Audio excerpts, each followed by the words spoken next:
I said to him, to the dad, I said, do you think he would like me to sign something? And he goes, oh, that'd be great.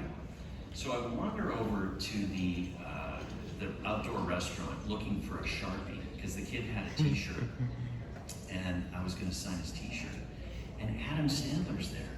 And he kind of saw what was going on, and he goes, what? He stopped me, he goes, what are you doing? And I said, well, I'm looking for a Sharpie. I'm just wondering if it's why? I said, well, I told him the story. And he goes, oh, you've got the best job in showbiz. That's why I use the term. Because only in areas like this do we get recognized. Ever. I mean, how many times have you been recognized from your voice on the street or in life? It's like a tiny, tiny percentage. So I one-upped Adam Sandler. Yeah!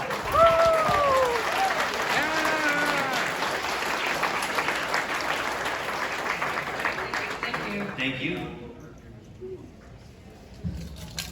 Oh, now this is a good look. So here I have a comment and a question. The comment I have is one that kind of kept me up at night. Say a battle between Death Charge and Megatron. You know, it should be called a Dave Off.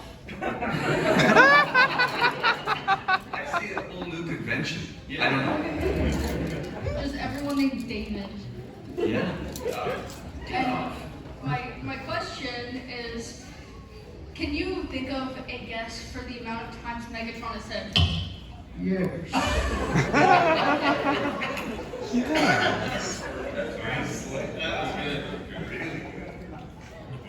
Dave.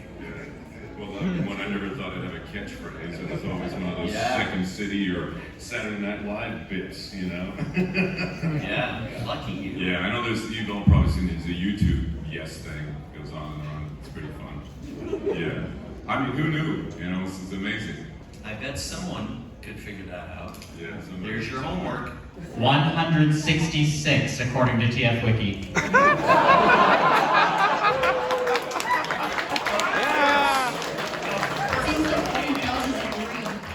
Seems he likes to agree with things. Wow. Agree with himself. Yes. He saw that! 167. Brilliant. Thank you. Thank you. Thank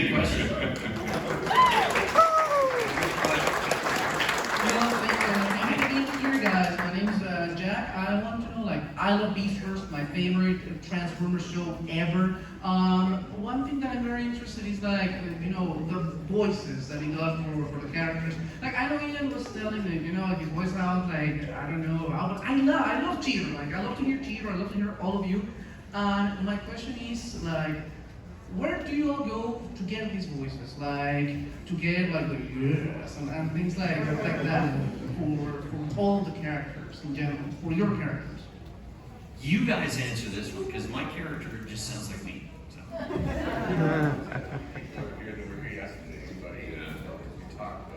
It's like I said, sometimes you prepare, sometimes you have an idea. Like when I went in for Doug, I read for it the first time, I had no idea what I was going to do until I was in the room, and he said, what do you got for me? I really had nothing. I didn't know. And all I could think of was at the time I figured I was Anthony Hopkins and Sean Connery, and you know, and I thought, okay, looks good like a lizard or a dinosaur. So I just kind of, again, imagination. You know, I mean, I was a kid, used to stand in front of the mirror at 7 years old, making funny faces and scaring myself and making noises. I mean, that's what I used to do. You know, that's, I mean, I'm still doing it today. You know, I just come up with this thing, I just started talking. I did whatever I did. And I've done some, yeah, sounds good. You know, let's lay one down. You know, try a bit of this, and that was it. Other times you try to prepare, and you pull from things. That, yes. I don't know if you've seen Masters of the Universe, the recent series I was in, and I pulled from two Liams. Liam is a Gallagher from Game of Thrones, Liam and Liam Neeson. And I come up with this character as a protector, this was Irish American. And he has a textured voice, and he was protector, that very claw. And I sort of, you know, I molded around that. And it's just kind of from things you walk out here and listen to people talk in your banking. You go to Vegas and sit and have a cocktail and listen to people walk by. There's a guy talking like this. There's a guy walking. I go, oh my God, this was a person. So you take things from everywhere, including what you said. Yeah.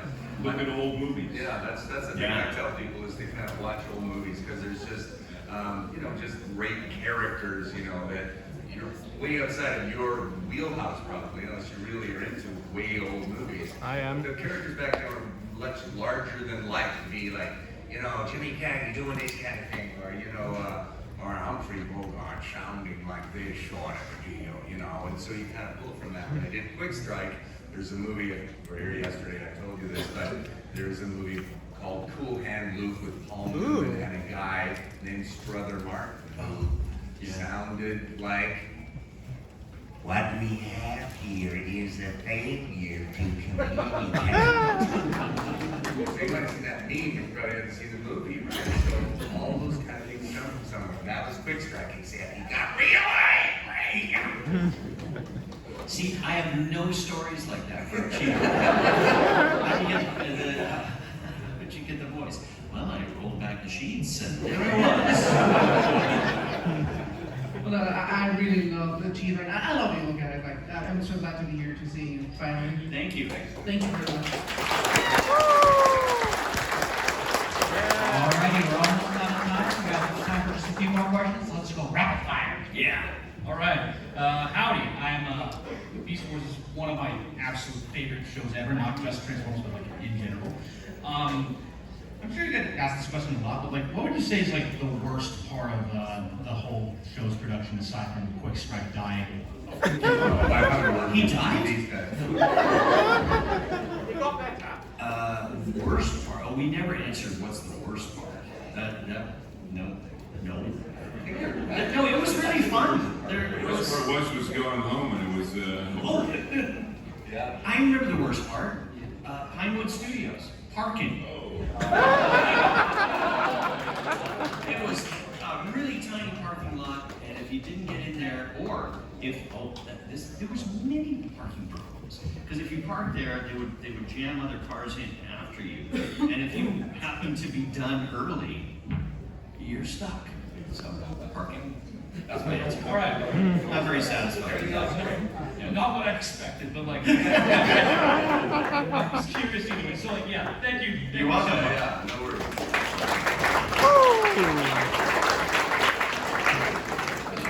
Hi.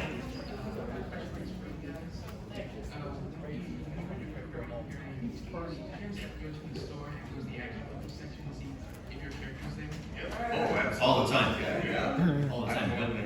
But back in the old days, it took a long time. It would take you like a year and a half between recording and actual production finish date. And then we'd have to come on the television set. Do you know what the television sets are? Yes. Yes, actually I do. It was a screen that was kind of rounded. Anyway, so it would take that long. And then this popularity would have to take shape. So it would be years before you would ever see anything in stores or that there would be any kind of fan base. Whereas now it's like instant, boom, and there's products. And yeah, it took a long time, but boy, was it fun to see toys. That's me. You and I did a show called Dinosaur Train. Yeah. They actually made some toys with their voice in it and stuff. So you go to find those in Target or wherever, and you put a president and say, "Hi, I'm Kylosaurus." Hello, Pteranodon family. That's him. Yeah, that's the conductor. It's all about the toy. Yeah. I didn't understand that when the first series was G.I. Joe. I was still a big over 89, 90. And I remember thinking, I saw, oh, that's my toy, General Hawk. And I pressed it, and it was, yo. I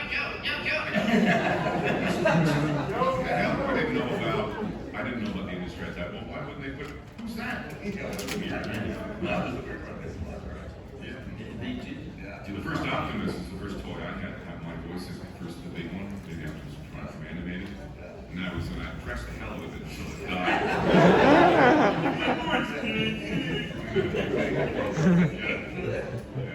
Thank you. That's a good question.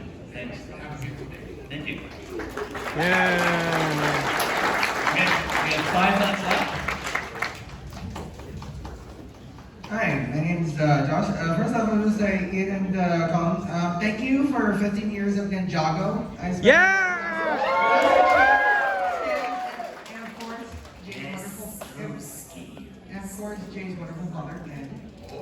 Well, thanks for saying that. It sounds so nice here today. And of course, I've been like been watching Johnny's house for like God knows how long. So Johnny? Well, Johnny? And of course, Paco, of course, yeah. Yeah, crazy here. What are we talking about?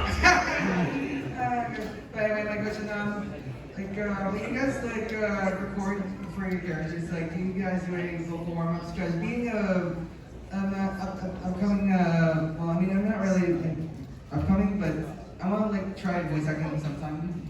Do you guys have any warm-ups y'all do for your characters? Use your voice a lot before a session. Maybe sing along to something in the car. Don't just start, because that will blow you up immediately. Just your range if you're singing, kind of go, what? Those kind of vocal warm-ups. Did you say, what's the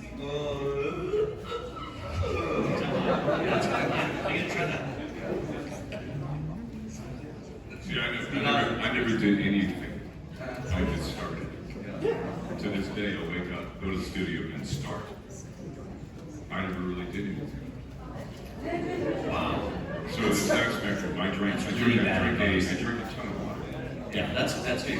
Yeah, that's a huge thing. I do like a gallon a day every day. Yes, but I never really did that. I don't have a routine. I know there's lots of people online that read that. I don't do that. And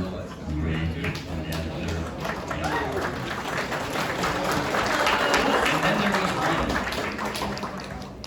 This question is for Ian specifically. It was a specific question, chain of command. When the Maximals are taking a vote for who will take over, after Optimus, it was between Rat Trap and Nanobot. Who did Cheetor vote for? And why? Do you remember? They're laughing so hard. But see, what did I can see the fear in your eyes. They're asking a question about an episode? Yeah. I don't know.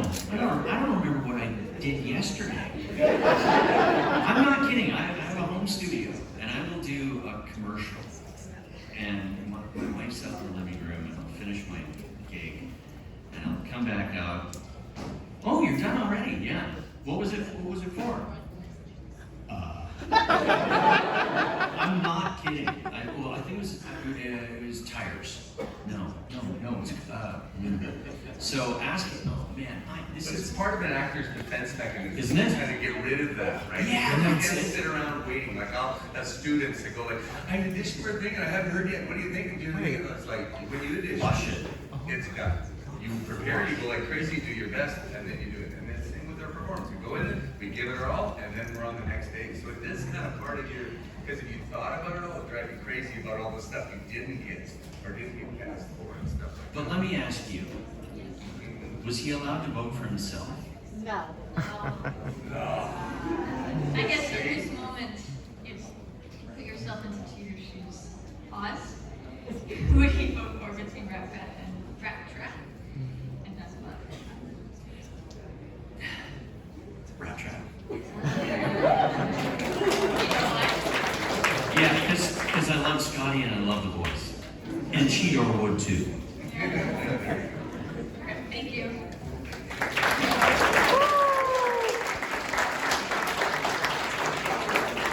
Thank you all so much for being part of our panel. Let's give them an even bigger TFcon thank you.